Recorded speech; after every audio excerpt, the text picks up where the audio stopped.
Em junho do ano passado, 32% avaliaram o governo Bolsonaro como ótimo ou bom. Depois, 31%. Em dezembro, 29%. E agora, o índice subiu para 40%. 32% consideravam o governo regular em junho e setembro do ano passado. Depois, 31%. Agora são 29%. 32% responderam que o governo era ruim ou péssimo. Em seguida, 34%. 38% e o percentual caiu para 29%. 3% não souberam responder nas 3 pesquisas anteriores. Agora, 2%. É muito simples de entender se a gente tiver a alma conectada com a alma do nosso povo. Primeiro, o Bolsonaro, há 1 ano e meio de mandato, é o presidente de pior avaliação de todos os presidentes eleitos com o mesmo tempo. Então, respire, fique tranquilo. Se pegar Fernando Henrique, pegar Fernando Henrique, Collor, Fernando Henrique, Lula, Dilma, com 1 ano e meio de mandato, do primeiro mandato, todos tinham aprovação maior do que o Bolsonaro, que, volto a dizer, tirou 70% dos votos aí pelo sul-sudeste do Brasil, pelo norte e pelo centro-oeste. Então, o que está acontecendo agora? Em cima desse patamar de quem perdeu já metade do capital político em apenas 1 ano e meio, e a gente precisa persistir, o socorro significou, meu caro João, significou comida na mesa das pessoas. Quando a pandemia começou, 110 milhões de brasileiros estavam sobrevivendo com a renda por cabeça de R$ 413. De repente, a 65 milhões de pessoas, você fez chegar a R$ 600. Em tese, as pessoas melhoraram 30% a sua renda básica para comer. E as pessoas são gratas, o nosso povo é generoso. O nosso povo não sabe que o Bolsonaro queria só R$200, que a gente no Congresso botou isso para 600, ele não sabe que a gente queria botar isso até dezembro e o Bolsonaro fechou questão para ficar até setembro, mas a razão para isso é uma gratidão. Na hora que você está mais desvalido, o lumpen nunca foi uma classe revolucionária, ao contrário do esquerdismo pouco lido e imaginar. O lumpen sempre foi uma classe tão frágil, tão vulnerável, que ela fica dependente. E aí você vê o trade-off entre lulopetismo e bolsonarismo assim, sem nenhum protocolo ou formalidade. É a mesma turma que votou no Lula, está votando no Bolsonaro pela mesma razão, utilitária, pragmática, tem um de comer para o meu filho. E agora deixa eu também dar uma palavra de tranquilidade a quem está preocupado com o futuro do Brasil e que tomou um choque com essa pesquisa. Ela vale o que vale uma cédula de R$3, a mesma coisa.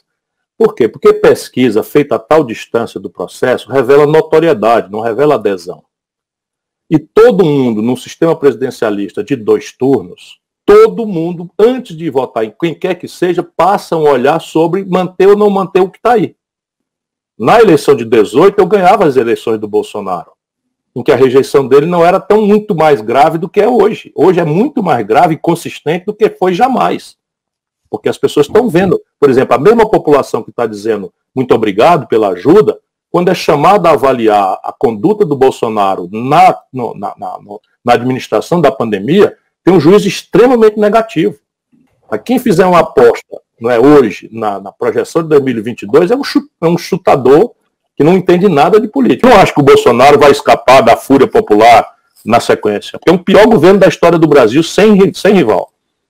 O Brasil atingiu o maior nível de desemprego durante a pandemia, segundo um levantamento do IBGE, divulgado agora há pouco. A taxa de desocupação ficou em 14,3% na última semana de agosto. São 13 milhões e 700 mil desempregados. Houve um aumento de 1,1 ponto percentual na taxa com relação à semana anterior, atingindo assim o maior patamar dessa pesquisa que começou a ser feita em maio. Segundo o IBGE, parte da explicação para esse aumento é que mais gente está procurando emprego. E aí passou a entrar nessa conta dos desocupados. E, de fato, mais gente está saindo de casa. Diante dos números divulgados hoje, como será o comportamento do nível de emprego com a reabertura gradual da economia? Se você tem mais flexibilização econômica, abertura econômica, flexibilização da quarentena, vai ter mais gente indo às ruas procurar emprego.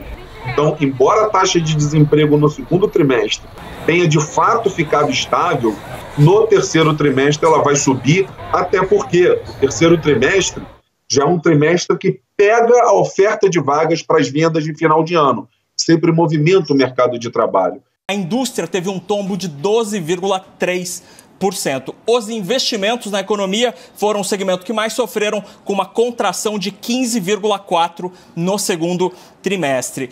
O consumo das famílias caiu 12,5% e o consumo do governo 8,8%. Então é a economia brasileira tecnicamente entrando em recessão, já que são 2 trimestres seguidos de queda do Produto Interno Bruto, que é a conta das riquezas produzidas pelo Brasil. Segundo uma pesquisa do IBGE, o índice teve alta de 43,7% em 5 anos.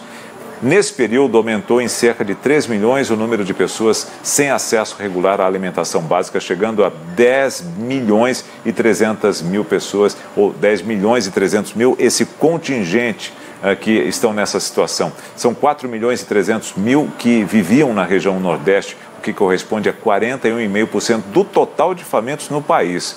O levantamento foi feito entre junho de 2017 e junho de 2018 e apontou também que a fome está mais presente nas áreas rurais. De acordo com a pesquisa, 63,3% dos domicílios no Brasil tinham a chamada segurança alimentar. O melhor percentual foi registrado lá em 2013, quando o total de domicílios em que a alimentação podia ser considerada como plena e regular chegou a 77,4%. Outro dado da pesquisa é que mulheres, pardos e os pretos estão mais vulneráveis a passar fome no Brasil. 150 milhões de brasileiros estão entre desempregados, vivendo de bico, autônomos ou informais. Quase 10 milhões de brasileiros desistiram de procurar conversa, de procurar ocupação. Isso, a conta pública brasileira, que eles gostam, os conservadores, de falar muito nisso, a conta pública brasileira está indo para a falência, Guga. A grande mídia não está sequer prestando atenção, nós estamos indo para 900 bilhões de reais de déficit da conta pública. E aí vem um negócio de uma reforma tributária pífia que tem a coragem, o desplante de diminuir imposto para banco e aumentar imposto para os serviços, classe média e trabalhadores. Isso é um negócio completamente aberrante, não é? E isso é o que tem que ser debatido. Nós, antes da pandemia, e tudo isso se agravou profundamente, nós tínhamos 110 milhões de brasileiros ganhando R$ 413 por cabeça por mês, em média. O que, para fazer frente ao custo de vida, ao custo do transporte, à comunicação, à comida, ao aluguel, vai demonstrando claramente o tamanho, não é? Enquanto isso, na outra ponta, apenas 5 brasileiros, os dedos de uma mão, acumulam a renda equivalente a tudo que esses 110 milhões de brasileiros possuem. É a pior distribuição de renda, é a mais selvagem concentração de renda de todas as economias organizadas do mundo. Isso, na vida prática, se traduz numa vida muito difícil para o nosso povo. Não, 50 mil homicídios no país, 20 mil pessoas foram assassinadas pelas polícias brasileiras. Não é? Você tem 60% de cada 100 garotos no ensino médio, 60% vão embora antes de terminar, não consegue adquirir o preparo para o enfrentamento do mercado de trabalho cada vez mais arisco. Enfim, todos os números brasileiros apontam para a pior crise da história. Então, deixa eu lhe dizer, a cesta básica, os produtos centrais estão subindo, pela pesquisa que eu fiz ontem, 20%. Meu Deus. Agora imagina, anuncia o segundo ano de congelamento do salário mínimo, o desemprego está indo a 20 milhões de pessoas, a informalidade já alcança 110 milhões de pessoas e essa gente está quebrando o Brasil. Então, ali por dezembro, quando o Bolsonaro terminar de manipular aí essa popularidade fácil para tentar mitigar a hecatombe eleitoral que vem por aí, o povo brasileiro vai se encontrar com essa realidade trágica e cruel, que é o fim do socorro e a tragédia econômica. Falando em auxílio emergencial. O auxílio emergencial de R$600, ele validou-se por 3 meses, daí por decreto nós o prorrogamos por mais 2 meses e agora resolvemos prorrogá-lo por medida provisória até o final do ano. E o valor, como vínhamos dizendo, é 600. É muito para quem paga, no caso o Brasil, e podemos dizer que não é um valor o suficiente, muitas vezes, para todas as necessidades, mas basicamente atende. Até porque o valor definido agora há pouco, ele é um pouco superior a 50% do valor do salário mínimo. Do Bolsa Família. Ou melhor, do Bolsa Família. Obrigado aí, do Bolsa Família. Então, nós decidimos aqui, até atendendo a economia, em cima da responsabilidade fiscal, fixá-lo em R$300. É isso que o Ciro vem avisando. Os preços das coisas estão subindo e vão subir mais, e o auxílio, que já caiu pela metade, acaba em dezembro. Quando a economia retomar, e eu espero que Deus nos proteja, que nos ajude a sair dessa pandemia, do isolamento, quando a economia retomar, o que nós estamos anunciando aí é uma pressão de inflação que ninguém quer ver. Mas se o câmbio sobe, o preço do pão quer subir. Se o câmbio sobe, o preço do pão quer subir. O preço da passagem de ônibus quer subir. O preço do remédio quer subir. O preço do celular quer subir. Ou seja, tudo mais ou menos acompanha o dólar. E qual é o plano? O voto do idiota!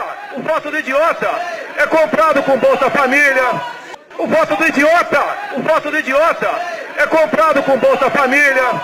E a Bolsa Família é uma mentira. Você no Nordeste não consegue uma pessoa para trabalhar na tua casa. Quer dizer, porque se for trabalhar, perde o Bolsa Família. Você vê meninas no Nordeste, bate a mão na barriga grávida e fala o seguinte, que tem também o auxílio natalidade, esse aqui vai ser uma geladeira. Esse aqui vai ser uma máquina de lavar. E não querem trabalhar. Então isso aí é tudo cabresto, voto de cabresto para o governo. Se eu der R$20 para você votar em mim nas eleições, eu posso perder meu registro. O governo federal vai unificar os programas sociais para criar um programa de renda mínima permanente pós-pandemia. É o programa Renda Brasil. E 40 milhões de brasileiros devem ser formalizados. Por 2 meses, nós vamos estender o auxílio emergencial. Nós estamos num nível de emergência total, a 600. Nós vamos começar agora uma aterrissagem com uma unificação de vários programas sociais e o lançamento de um Renda Brasil, que o presidente vai lançar, porque aprendemos também, durante toda essa crise, que havia 38 milhões de brasileiros invisíveis e que também merecem ser incluídos no mercado de trabalho. Vamos lançar um programa verde e amarelo, que o presidente, durante a campanha, já tinha dito, há regimes onde tem muitos direitos e pouquíssimos empregos. E há 40 milhões de brasileiros andando pelas ruas sem carteira assinada. Só que agora nós sabemos quem eles são. Nós digitalizamos e temos o endereço de cada um. E nós vamos formalizar esse pessoal todo, porque eles são brasileiros como todo mundo e eles eram invisíveis. E de onde viria o dinheiro? Da nova CPMF, que aumentará ainda mais o imposto sobre consumo. E aí que entra o aspecto do imposto digital. Ele entra na compensação do imposto de renda e entra também no programa de renda, né? De poder viabilizar e perenizar o imposto, a renda do cidadão, porque a situação está muito complexa. Onde é que eles querem aumentar a receita? Querem aumentar a receita num tributo que é regressivo, que cobra igual dos desiguais. Depois de ter dito na campanha que não ia cobrar. Nós vamos lutar contra isso daí. O Brasil precisa gerar empregos, e o teto de gastos fez o investimento público cair ao menor patamar da história. E essa é uma das grandes causas que está fazendo nosso povo ficar desesperado por auxílio emergencial, e à mercê do populismo do Bolsonaro. Eu vou, inclusive, tentar que todos os companheiros do PDT entendam que a grande tarefa para 2021, quando as novas administrações vão assumir, é ir ao encontro para socorrer o nosso povo do colapso socioeconômico que não tem precedente na história do Brasil. O Brasil precisa de uma grande aliança que reúne o centro político com a esquerda democrática. O que quer dizer isso na prática? Nós precisamos abraçar o mundo que produz. A maior desindustrialização do mundo está acontecendo no Brasil. Antes da pandemia, num ano e meio de Bolsonaro, 1 ano e 2 meses de Bolsonaro, 1.363 indústrias fecharam em São Paulo, que é 42% da produção industrial do Brasil. 1.000 empregos industriais estavam fechando por mês em São Paulo. Isso, a gente precisa abraçar esse povo e ver entender concretamente como é que a gente restaura a condição de empreender, de produzir no Brasil. E a esquerda é aquele segmento democrático que está mais preocupado com a sorte do povo trabalhador. E aí a gente tem que todo dia, com muita humildade, mostrar para o capitalista brasileiro que o capitalismo moderno se afirma no consumo de massas. Não é do bom macarrão de Ribeirão Preto, mas no consumo de grandes multidões. E o consumo só existe se houver renda para o povo. Eles estão destruindo a renda do povo com esse receituário estúpido, com essas reformas mal pensadas, sem precedente internacional, sem retaguarda teórica. Agora mesmo, se você for olhar, Zé Fernando, as contas da Previdência estão destruídas. Por quê? Porque o maior efeito da tal reforma da Previdência foi empurrar para a informalidade uma gigantesca quantidade de brasileiros. Ou seja, a receita da Previdência despencou e agora o buraco da Previdência, depois da reforma da Previdência, aumentou profundamente. Por quê? Porque essa gente não entende nada, não estuda, não conhece o Brasil, não acompanha a experiência internacional. Só tem 3 países do mundo que insistem nesse regime de repartição do Brasil: a Argentina, a Venezuela e nós. E nesse assunto, esses 2 não são propriamente boas companhias para o Brasil. E nada, é só arroxo em cima do povo, arroxo em cima do povo, arroxo em cima do povo, e o resultado prático: não tem consumidor no Brasil.